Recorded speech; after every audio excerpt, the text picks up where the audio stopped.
Generally एक घड्याळ तुम्ही घालत असता, आज 2 घड्याळ घालण्याचं कारण काय? एक घड्याळ आहे का जादूचं पेटी आहे बघ, याच्यामध्ये आपल्या शरीराचं सर्व कळलं जातं. शुगरवाले माणसं आहेत आम्ही. उपमुख्यमंत्री एकनाथ शिंदे यांचा शरद पवार यांनी सत्कार केला आणि त्याचे पडसाद थेट दिल्लीतून महाराष्ट्रामध्ये उमटले. महाराष्ट्रामध्ये ठाकरे गटाचे खासदार संजय राऊत यांनी थेट आता शरद पवारांनी दिलेल्या या सत्काराची तुलना महाराष्ट्रद्रोही अमित शहांसोबत केलेली आहे आणि याच्या संदर्भात उत्तर देण्यासाठी आपल्यासोबत मंत्री भरतशेठ गोगावले. सर, कशा प्रकारे बघता, कालपर्यंत तुमच्या विरोधात असलेले शरद पवार आज सत्कार देत आहेत? अमित शहा साहेबांचा काय याच्यामध्ये रोल आहे? अमित शहा साहेबांनी चांगलं काम केलं म्हणून आज देशाचं चांगलं काम करतात म्हणून त्यांना दोष देते संजय राऊत. देऊ द्या, त्याबद्दल काही नाही. संजय राऊतांची हळूहळू पत आता घसरत चाललेली आहे. शरद पवार साहेबांसारख्यावरती जर तो माणूस टीकाटिप्पणी करू शकतो, कालपर्यंत गोडवे घात होता.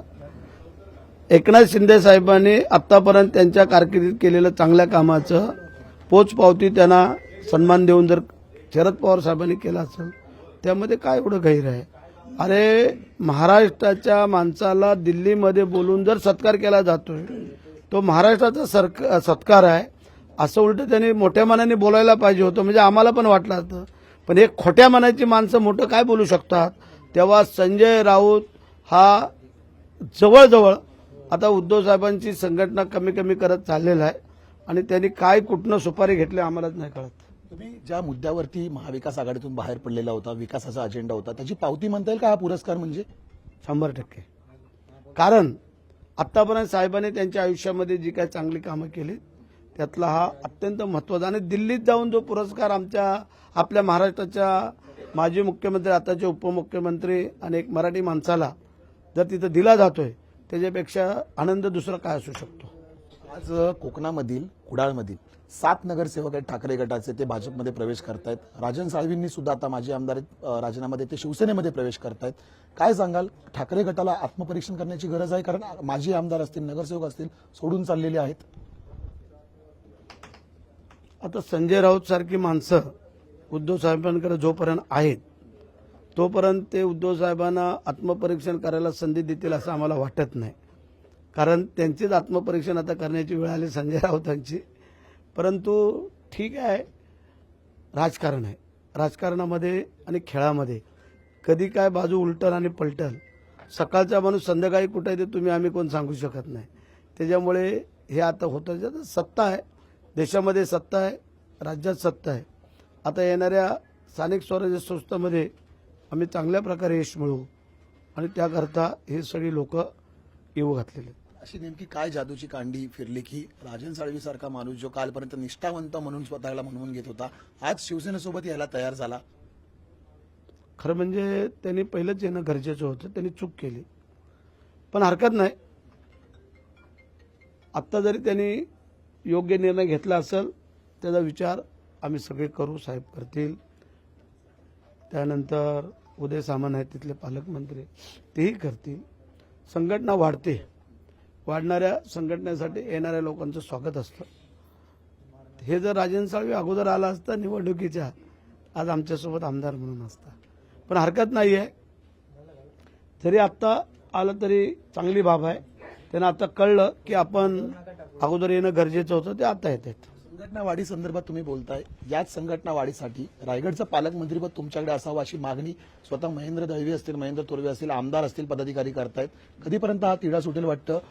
नियोजन बैठकी संदर्भात काय सांगाल? अजित पवारांच्या बैठकीला सुद्धा तुम्ही अनुपस्थित होता.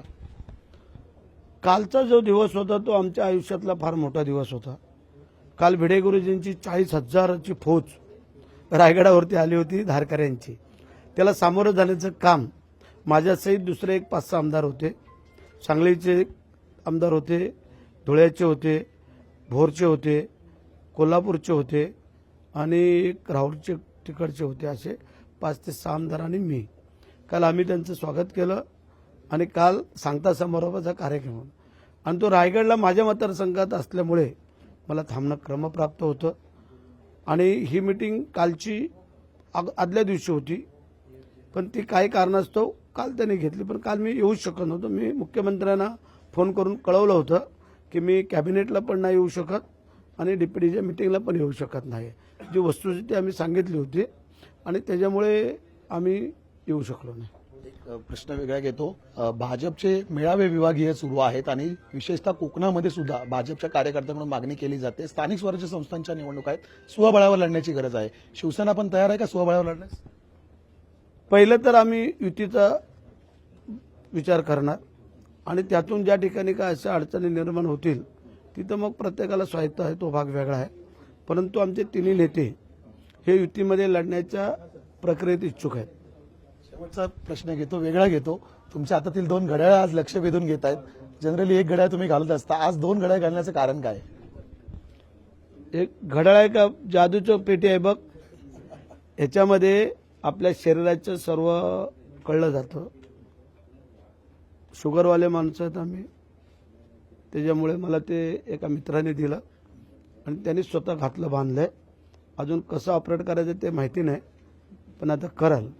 त्यात काही ना काहीतरी जादू होऊ शकतं, काय सांगू शकत नाही. शुगर काय पालकमंत्री पदामुळे वाढलेली आहे की? गेली 12 वर्ष शुगर आहे. आम्ही काळजी नाही करत. जर आमची नियत नीतिमत्ता चांगली आहे तर आम्हाला काय अडचण नाही. नाही तर ह्या वेळेला लोकांनी सांगितलं होतं की 4थ्या वेळेला शेट निवडूनच येणार नाही. उलट लोकांनी आम्हाला जास्त मतांनी निवडून दिलं. आम्ही काम करतो ना. एवढे लोक कुठल्या कॅबिनमध्ये आहेत ते दाखवा आम्हाला. विश्वास आहे पालकमंत्री पदाच्या संदर्भात तुम्हालाच मिळेल? असायलाच पाहिजे ना. कोणावरती विश्वास आहे? कोणावरती म्हणजे मंत्र्यांवरती आहे, अजितदादांवर मुख्यमंत्री जे तिन्ही नेत्यांवरती आहे. आमचं जर काय चुकीचं नसेल तर ते योग्य विचार करतील, त्यामध्ये काय मोठी अडचण आहे आणि होईल ते. सहपालकमंत्री पद घेणार मिळालं? नाही. धन्यवाद. आमच्याशी बातचीत केल्याबद्दल. हे होते बरेचसे गोगावले आणि एकंदरीत सहपालकमंत्री पद घेणार नाही मुख्यमंत्री आणि तिन्ही नेत्यांवरती आपला विश्वास त्यांनी सांगितलेला आहे. त्यामुळे लालचंद यादव सह मी चेतन नावरे, मुंबई. लोकशाही मराठी ऐका, पहा, जागरूक रहा.